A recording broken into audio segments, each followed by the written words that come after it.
Mezuki is a boss in the game Nioh 3. I don't even know what this creature looks like. Its head resembles a horse's, but with horns.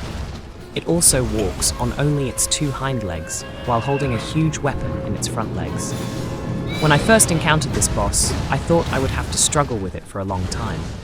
But to my surprise, I defeated it on my first try, even though I made a lot of mistakes during the fight and took damage from the enemy. Next, I will share the main points that helped me defeat Mezuki. I usually play in ninja mode and do not plan to switch to samurai mode yet, although in some cases it would make the task much easier. Nevertheless, the ninja playstyle requires you to be able to dodge in time. I am not yet proficient in this technique, but I prefer the dodging gameplay, so I am trying to master this style of play. So, as you can see, in most cases, I try to throw projectile weapons at my opponent from a distance. I use a regular kunai, a regular shuriken, and the uncanny bolt skill. The important thing is that when you dodge perfectly, you replenish most of these supplies. Of course, to do this, you need to learn the appropriate skill in the ninja branch. I think you know this skill very well. It is talked about a lot and is extremely important for the ninja mode. It's called evade. In fact, Mezuki is very slow. His attacks are easy to predict, and the dodge window is much wider than in other battles I've had in this game. In addition, after attacking, the boss freezes for a few seconds with his back to you, so you can attack him with increased damage.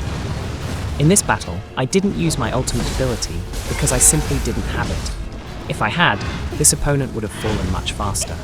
Overall, it was interesting to fight the boss and then defeat him on the first try.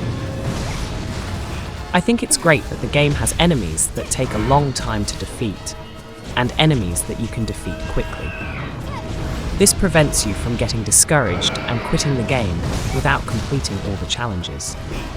I have a feeling that this game will cause me a lot of suffering with other bosses, but that's not the case here. This boss gave me immense pleasure from the fight because it was easy. For example, my battle with Jakotsubaba was really difficult for me, so I'm glad that Mezuki is so easy. Let's see what happens next. If you are also just beginning to explore the world of Nioh 3, I suggest we do it together. Like and subscribe to the channel. I will definitely tell you about other interesting boss battles, show you how to complete side quests, and eventually develop a strategy for your ninja. For now, I recommend watching other videos about Nioh 3 that are already on the channel, where you will find a lot of interesting information. See you soon, and take care, my friend.